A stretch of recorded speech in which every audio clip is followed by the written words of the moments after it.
Yeah. Oh, sure. Oh, Donahue?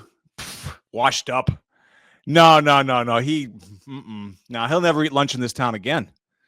No way. No. I do have a lead on a new host. Speaking with a guy named Michael Vaughn. He's got a guy named Roger. I think he'll be a little more animated than Steve, actually. I mean, you know how that. Steve, hi. How are? So good to see. How? Good morning, glory. Say there, stop that yawning. A brand new day is dawning. Pull up the shade and let the sun come through. Good morning, glory. Spend about an hour underneath a shower and keep on singing like the birdies do. I would say that you've threatened me with only paltry punishment, but then I remember that in Wisconsin you won't eat lunch again. It's a really serious threat. That's about as serious as you people get, unless it's that you're going to threaten I have to go non-dairy. Not possible in this state. It's books of the week. I feel like Kermit the Frog. You know what people say? You can't keep a good show down. And it turns out that also applies to bad shows. and the lasagna I had last week. Couldn't keep it down. Oh, my gosh. You don't want Michael K. Vaughn as your host. You don't want Roger Hotep on your channel. Can you imagine having your every waking hour dominated by some desiccated 5,000-year-old relic? I don't think so. That's how we're listed in TV Guide, Steve. That's our blurb. Oh, my goodness. Well, what can I say? It's so delightful to be back. I should tell people who are new to this show initially that I don't know what to tell you. We always apologize to the new people. And we hope for the best. But this is a show that originates out of a library and also in Boston proper. Or improper, as the case may be. But we talk about books. We are born out of a show that initially called Book of the Day. Dearly departed Book of the Day. It's... we had to stop doing Book of the Day. It wasn't just Jeff's own doctor. It was the American Medical Association. Now, I'm afraid not. They kept finding strange things in my bloodstream, so we stopped Books of the Day. And it's like the doctor on The Simpsons. Book of the Day, we call that the Widowmaker. So now it's Books of the Week. So, you got to do something bad for you. Just do it once a week. And so we discuss books, a little nonfiction, a little fiction, and then something called a wild card where I get to round up various titles from my library and hurl them at Steve, at which time he deflects them and tries to hurl them back. The wild card segment is only possible because Steve has read everything. We should underscore the fact that those of you watching who have something called a life, you need to understand that Steve does not. You got to dump that off the back of the sled right away. Right. And in these, and in these trying times, I think it is best to just sit and read and maybe hole up in your house and better yet, board up your door. I don't want to be invidious, of course, towards my colleagues, but if you took a major critic from any major journal and bombarded them with wild card books at the end, they would start crying. That's the effect I'm hoping that you never do it for me. I'm hoping I need to you cry. Yeah. I'm ready. Whenever you're ready, it's all good. Let's get started. My gosh. And Steve has some titles for us, and we always start in the nonfiction section. And let's do that. We're starting in the nonfiction section this time by being lashed to the mainmast of our vessel by our own crew. Some of you will remember that that's what happens to Odysseus in the Odyssey, because he wants to hear the song of the sirens without throwing himself into the ocean. Yes. So his crew lashes him to the mast, and he becomes the only human being who has ever heard the song of the sirens. His crew stuffs their ears with wax. Right. He's the only one who hears it. He could easily stuff his ears with wax too, but he doesn't, because he wants to hear what they have to say. He wants to hear that sound. Otherwise, he would be lured over the side and plunged to his death in the wine dark sea. It's a pretty hot sequence. And the author, Nicole Burke, would not think of herself as a sultry siren, I am sure. And yet, the nonfiction book that we're talking about is the Song of the Sirens for somebody like me. It's called The 5-Minute Gardener. Ah. And it is a beautifully illustrated book designed to be a pleasure to the eye, but also full of information that wants to underscore one essential message, which is that gardening does not have to be your life. Gardeners, and Nicole Burke too, are wary that they are not communicating their passion because people think, oh, I can't do all that. I can't do all that. It's too much work. Most people, when confronted with the idea of starting a garden, would say it's too much work. I would like to add that the show has actually been on for a little over 5 minutes. So in that time, you could have done some gardening per this book, right? So she says. Yeah, so she says. And she's on the page, she is enthusiastic and wonderfully inviting, and the book is lies. lies. You've tried some of these things that she's suggested. Over the decades, I've been trying to be a 5-minute gardener longer than Nicole Burke has been alive. It has the best of intentions, and of course, gardening is special among the hobbies. It really is. It is the oldest. It is the nicest. It is the most contemplative. It is the most relaxing, and it also produces food you can eat. Yeah, and things that if you're not growing a vegetable garden, it produces things that exist in the world purely to make it more beautiful. And it's also incredibly affirming. You're digging up soil in the shortening, darkening days of autumn in order to make a patch of ground beautiful in a month that's a long way away from now. It rewards patience, diligence, foresight, and it's a lie. Boy, you're really, kind of taking a hard line on this book. It is a lifestyle. It is a lifestyle. You are either a gardener or you're not. I have never known an example of someone who wasn't, confirmedly wasn't, and became one. Never. There's no such thing as a half gardener, is what you're saying. Like, oh, I do a little, I dabble, and then so you're a failure if you're that. I don't know. If Nicole Burke were browsing in a bookstore and she came across a book saying 5-minute karate or 5-minute dieting, I'm sure there is a book called 5-minute dieting, you would know in a minute what it was. But when it's gardening, oh no, because we all dream of being gardeners. We all dream that it will work. Oh, my zinnias are just flourishing. Now, it's the Song of the Sirens. I have tried gardening. Well, I've thought about trying gardening quite often. It involves a lot of stooping.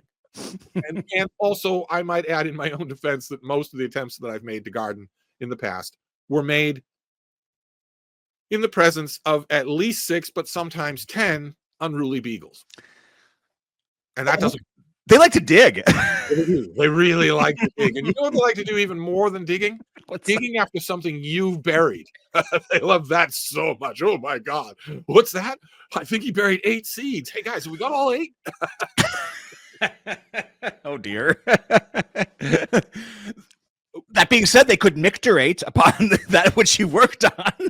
Nicole Burke, her message isn't the title is a little bit of a gimmick, and I'm sure that she would agree with that. Sure. It's you lay the groundwork for gardening. You plan, you prep, you get the right seeds, you do your soil testing, you get your soil prep, you make sure that your plants are tuned for your water usage and your sunlight exposure and whatnot. And then after that, it's 5 minutes maintenance once in a while. Oh, so the prior book is called the 70-Day Gardener. Well, she admits that at the beginning part of the book. But the point I want to make is that even allowing for that, the 5-minute gardener is a lie. You've known gardeners, so have I. Oh, yeah. They tell you first thing in the morning, well, I'm going to the book club this afternoon, and then I'm going to go out to eat with the family tonight. But this morning, I'm going to do some gardening. And then you get in touch with them. You see them. They've got their oversized gloves and their jaunty hat on. You see them then. And then right before the book club, you see them, and it looks like they've gone to World War I. They've been out in the garden all morning. All morning. Physically exhausted. They're covered in scars. Yes, absolutely. We've all known gardeners like that, and yet they're constantly writing books like this. So this poor woman who wrote this jaunty, happy little book. I should stress that so that she doesn't send me, because gardeners can grow poison in their gardens. They're really the nicest hobby in the world. They're also really dangerous.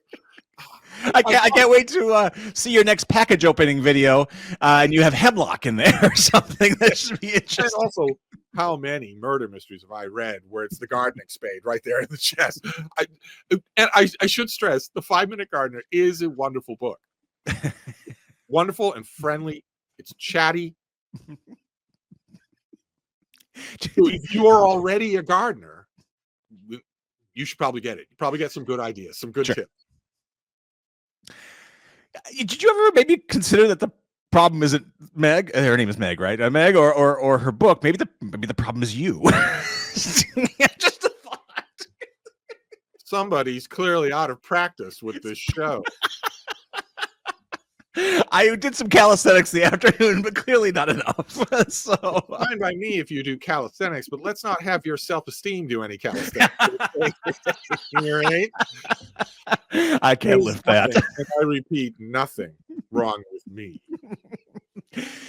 So fiction is a wonderful category where writers sit down and make things up. And what a wonderful segue Steve gave me. So let's talk fiction, shall we, Steve? Well, a fiction today, A 5-Minute Gardener is a book that I think has fiction too. Has wide appeal. I think it is fictional, but it has wide appeal.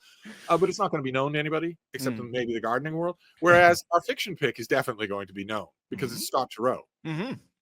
And a long, long time ago, in 1987, Scott Turow wrote a book called Presumed Innocent. He's kind of the granddaddy of the legal thriller, is he not? Yeah. Well, maybe. Bostonians will say Larry Reed. Okay. Who wrote The Verdict. Right. Yeah. Yeah. As far as the popular reading public is concerned, Presumed Innocent was a bombshell. It was a reinvention of the legal literary genre. Oh my gosh. Those are really good. Yeah. I don't good. It is a good book. Yeah. It has earned its place as a perennial bestseller. I assume it's perennially borrowed at the library. We replace it every 2 years. I don't know of any library that doesn't have copies of it. Yeah. And in this rare instance, that is deserved. It is actually a terrific book. Yeah. It's not Tolstoy. It's not. There's no quality literature here, but it is a really, really good book. You'd be hard pressed to put it down. Certainly. And it would have completely dominated the literary thriller world forever, except that just a few years later, in 1991, The Firm came out by a different guy. A guy who is Scott Turow. I wonder if those two ever talk. It seems like maybe they wouldn't get along. I don't know if they do. Either they wouldn't get along or they'd be best friends. I suppose. I don't know how you could calculate how many tens of millions of dollars John Grisham has taken out of Scott Turow. But Presumed Innocent was a really good book. Yeah. And Scott Turow wrote a lot of other books, and he wrote a sequel to Presumed Innocent called Innocent. And our fiction pick today is the third book in, I guess, what's going to be that series about Rusty Savage, the same character. Yeah. Called Presumed Guilty. This is Scott Turow's new book, Presumed Guilty, in which we are once again centering on Rusty Savage, who is a main character in Presumed Innocent. He was a main character in Innocent. He's had his share of run-ins with the law, even though he's a judge, or was a judge. Right. He's had his share of run-ins with the law, including being sent to prison for murder of his wife. Right.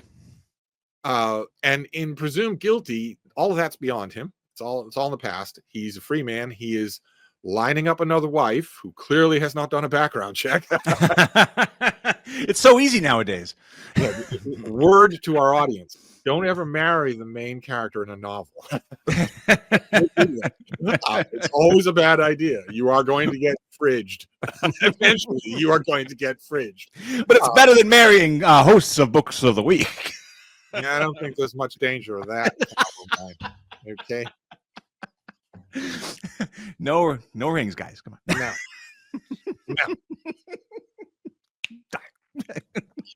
And the last gimmick that you tried, hanging out in the parking lot of a liquor store with a fake cast on your arm saying, could you just help me get this couch into my van? And that didn't work either. Well, Clarice Starling was all over me. I think you should just face the happy fact. You already have a life partner. No. Don't you dare! How dare you! Now might be an opportune point to remind our listeners that they were supposed to go to their shop class and make a sign. Remember that, everybody? Of the week. Get to work. To replace the abomination hanging in my producer's booth. As quickly as you can. It doesn't have to be good. Now, if books of the week is too difficult, Steve is always right, is acceptable. Just go and make a wooden sign and send it to the Cedarburg Public Library. Anyway, Scott Turow. Yes. Remember him. You just know, I don't know about Nicole Burke, but you just know that Scott Turow Googles his name. What are the chances he comes across this show and says, I thought they're supposed to be talking about my book. Who are you? In Presumed Guilty, Rusty Savage has retired from the bench. So he is doing legal work still. He's doing legal arbitration, contract negotiation, things like that. He's still doing basically judging. He's not on the bench. He's not wearing a robe. But he's making use of his legal contacts. He is far away from the city, from the big city. And he is settling in with a woman named B, he's hoping they will idle into marriage. When suddenly disaster strikes. Because B's adopted son, he's an adult, Aaron, goes on a vacation with his girlfriend and comes back alone. Ooh. And he has Rusty Savage has heard every kind of criminal in the world. Yeah. And out of his courts. And immediately he senses that the babbling story that Aaron tells is obviously false. He immediately senses that. That's a quality setup. Well, it gets better because a couple of days later, she's found dead. The girlfriend is found dead. And the boyfriend, Aaron, is, of course, presumed guilty. He is, of course, the number one suspect. Absolutely. I think I can probably guess some of the real world crime stories that Scott Turow was probably looking at. When he thought about this, but he grinds them up really well. He mixes up the details really well. Yeah. Suddenly, not only to curry favor with B, but also because Rusty Savage, despite having been convicted of murder, hates injustice. Yeah. He doesn't like railroading. He doesn't like the idea of railroading. Yeah. So he gets involved in the story. He gets involved examining Aaron's story and finding out if maybe, first of all, why is Aaron so obviously lying? And second, if he's innocent, who did it? Yeah, absolutely. I was worried when you started to go down the road of this book that it was going to be something that happened to Rusty again. I thought, oh man, that's going to be pushing the limits of. It would be pushing things, and it doesn't. Good. It doesn't quite. It happens to somebody else. It's still not Tolstoy. Well, no. Scott Turow likes cliches. He likes turns of phrase, or his editor does. It might be his editor, because I was amazed to realize, to do the math on the fingers and the toes, that Scott Turow is pushing 80. Oh wow. Okay. Yeah, I suppose so. To me, he's an enfant terrible. To me, he's this fire-breathing kid, but he's not. He's an old man. He's, I think, 75 or 76. Okay. Like sure. So you hate to say it, but this is not only is this Tolstoy, but it reads with a lot of energy. So good for him. Nice. I think if you're a Scott Turow fan, I don't know. I think there was a precipitous drop off between the readership for Presumed Guilty and the readership for Innocent. There was, yeah, absolutely. Well, you'd know better. Actually, you'd know better because you'd see them at the library. I think you have a call for Innocent. Yeah, Innocent's always on the shelf, and Presumed Innocent is always out. So how's that? It's sad in a way, because Innocent is an older and wiser book than Presumed Guilty. It's Presumed Innocent. It's an older and wiser book. Yeah. It's a more interesting book, I think, narratively speaking, even in terms of what it reflects on the author, but also in terms of Rusty Savage is not young. He's not a young character. Right. And Presumed Guilty is the same way. Nice. I would hate to think that readers are just not interested. I would hope they would give it a try. It's interesting. I was putting together the list of extra copies I have to buy this week, and there are ample holds on Presumed Guilty right now, and Well, going up and going up. Yeah. Here's hoping that this little segment helps with that. Well, Scott Turow is not. He's not obviously listening. He's not taking my advice, and he's not taking my phone calls since 1995. And he knows why. but I have an idea for the fourth and final Rusty Sabbath book that I would love to see, and it's natural. The first book was presumed innocent. The second book was innocent. The third book is presumed guilty. The fourth book should be guilty. Guilty. It's a book in which Rusty Sabbath unambiguously, and this time for real, commits a crime.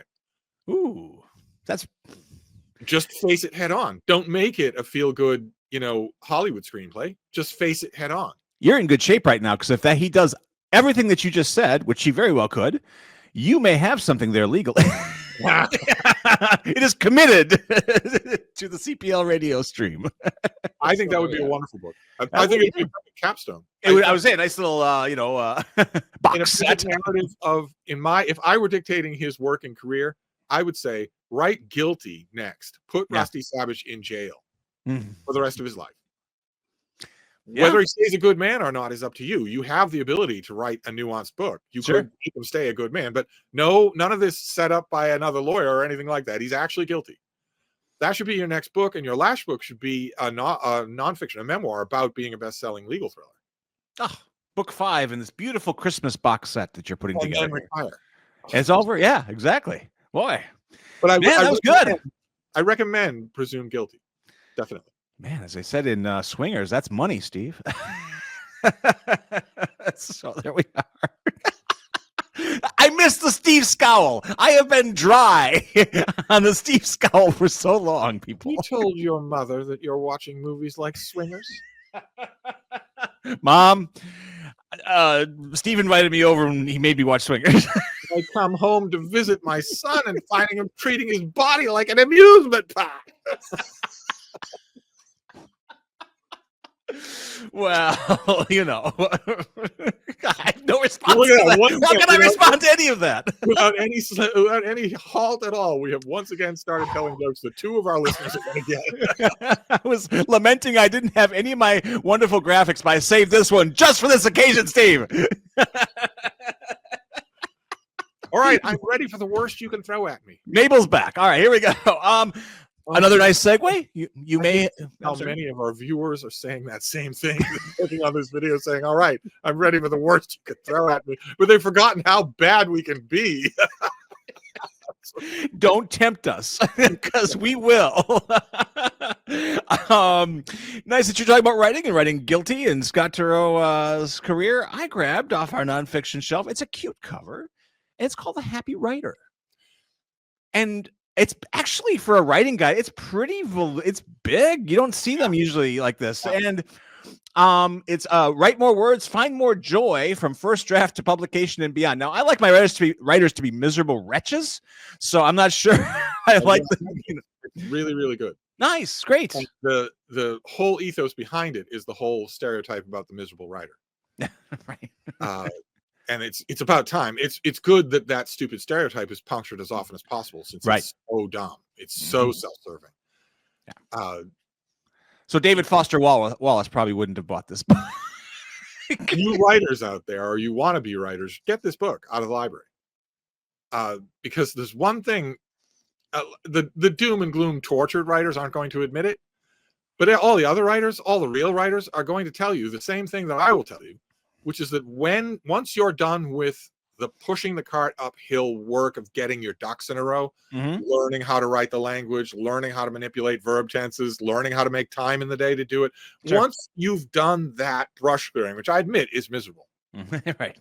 Once the writing has become this little room that you can go into on its own, where you're in control of everything, you will never have as much fun doing anything as doing that. It is incredible fun.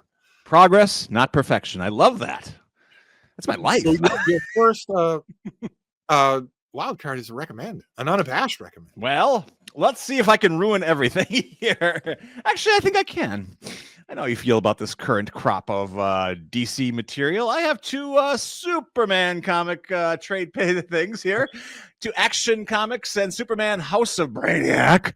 But listen to the titles. This is great. This is To Hell and Back, and what's this one called? I had To Hell and Back and House of Brainiac. So I think the third one should be Knick Knack Paddywhack.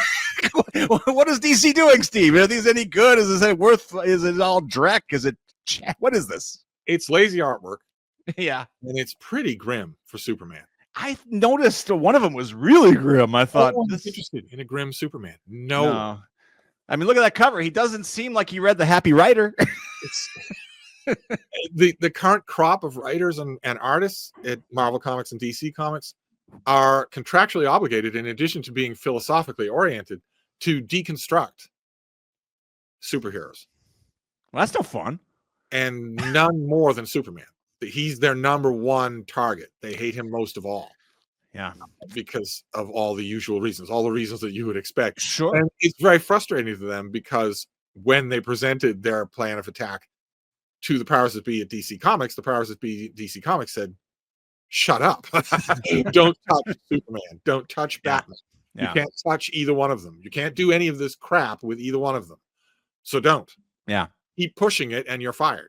Yeah. Even though, our building would be burned down if we fire you because I don't even know, because you identify as a fire truck or something. But they were told, no, stay away from the live wire, stay away from the moneymakers.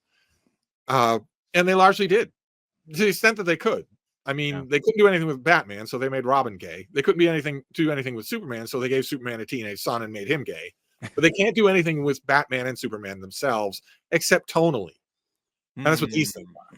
That's if you can't do anything fundamental with Superman, then let's change his tone. Let's at least make him not happy anymore.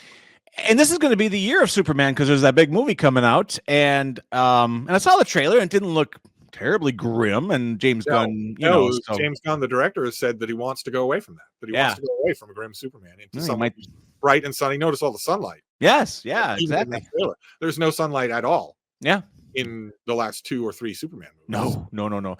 Well, as long as that movie's not a steaming pile, maybe he'll save the industry. You never know. No. The movie will be a steaming pile. I'm happy as anybody to see Crypto, but the movie will be a steaming pile. Oh, dear. Yeah, you would be happy to see Crypto, knowing you. But nevertheless, in the movie itself, Superman will get the courage that he needs to face the villain at the end of the movie from Lois Lane. He will learn how to be an alien living on Earth from Hawkgirl. He will learn about oppression from Mr. Terrific, who is black, and the only person who will look worse than him is Guy Gardner, the Green Lantern, who is being played as a racist oaf. That's what's going to happen in the movie. He will save the day accidentally, and Lois Lane will get the credit. And if comic book movie audiences have not got that already, I don't know what they're going to need to do. Isn't it interesting that they couldn't just do a Superman movie? They had to litter it with all these extra peripheral characters that really, that's not how you reintroduce. Look at us go. That's not how you reintroduce Superman. It should be Superman versus Lex Luthor. Call it a day. This isn't hard. This isn't hard. But I guess it is. So we'll devote a whole episode to the movie when it comes out. Oh, fun. You know where you could find that episode, by the way? We do have something. So we do have something, and it's called, it still exists. In fact, I gave a little coin to the friends today. The friends of the library benefit from this show. They may be the only ones who benefit from this show, frankly, but that's okay. And it's a Patreon page called patreon.com/books of the week. Very easy to type in. And if you have a little change laying around, maybe the price of a Superman ticket. So instead of, going through what Steve just described, give it to this show and we will continue to make more. And I'm not sure if that's a rousing endorsement to spend money or not. At least they know for sure that we aren't spending the Patreon money on going to Segway school. No, absolutely not. But you could send us if you were very generous. We'd love to go to Segway school. Anyway, this is a Read with Jenna title. So, it's apparently this is a love story. Now we're back at it. The train has left the station. It doesn't look like it's a huge time suck, but maybe it just sucks. I don't know. What do we got here? It stinks. Oh dear. Jenna liked it. No, she didn't. She doesn't read. She doesn't read. Well, it is an intimate and lyrical celebration of great love, great art, and the sacrifices we make for both. It isn't. It is. No, it isn't any of that. No. Like the 5-minute Carter. This is a lie. Reese doesn't read either. Okay? They don't read. Oprah's retired and she still doesn't read. They don't read. Celebrities are as dumb as barnyard animals. They don't read.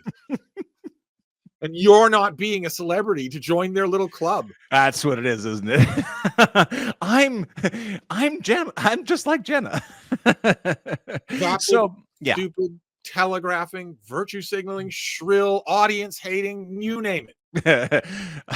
And Napolitano says every once in a while I read a novel and think, what a gift. This is one of those books. Yeah. And the point of that is every once in a while I read a novel. In other words, you don't know what the hell you're talking about. So anyway, well, say that it doesn't look like much of a time suck, but no one knows the hour or the day. Think of how many hoagies you've had just today. I don't feel good. You don't have any time to waste on this book, especially not when this episode has been full of recommendations. Full. No, we're doing pretty good. Absolutely. It's interesting. I read that Anne's blurb. I read an interesting thing. We'll deal with this at a future show. But I noticed that I think it was Simon and Schuster that said we're getting away from author blurbs on our books. There was an article this week about that. I thought it was really interesting, and I was wondering. But we'll talk about that in a future show because it's getting late in Denmark, and there's a lovely lady with waiting for me to have some deep dish pizza. She's gonna slap me and leave halfway through the date, Steve. Right here, 5 fingers, a red mark right here next week. That's what you'll see. Well, at least it won't hurt much, since I presume she's inflatable. Cedarburg has laws about that. I'll have you know. We have laws about this show. Look at how far it's got them. Well, I tell you now, Steve, take a breath before I hold this book up. I need you to inhale, exhale. We're going in. This is the Olympic. This is sort of the gold medal right here. I inhale and exhale through my eyebrows. It's the let them theory. Huge right now, Steve. We cannot keep this book in our building. Look at those eyebrows heave. Here it is. I've got one. It's like the golden ticket right now. I feel like Charlie Bucket. I don't. Has any patron told you what they like about it? No. Actually, we just got it in, so we need the traditional 2 weeks for them. Hazard a guess why it's popular. I have a feeling that more than likely people maybe have like faulty parenting, because my mom said to me at age 5, "Oh, just let them." So this is low-hanging fruit. I know that.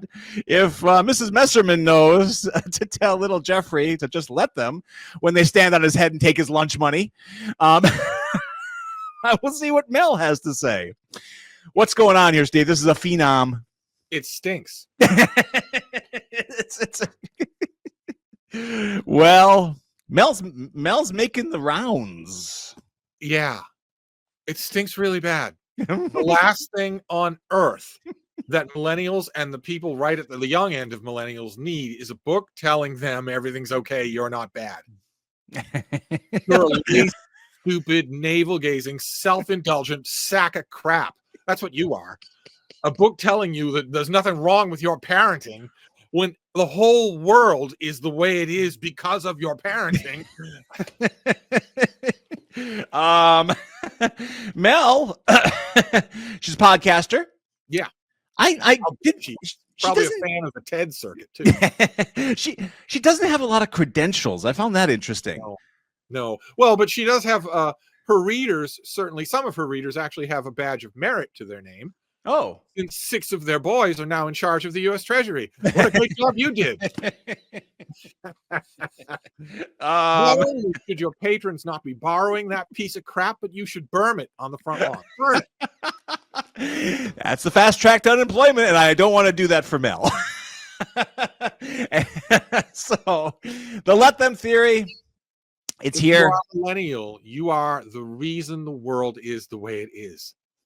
Take some responsibility from that and try not being a millennial. Well, they are they're in charge now. Well, I don't want to set rules because then I won't be their friend. Do you have a lot of millennial friends? Because I don't. They won't return my calls.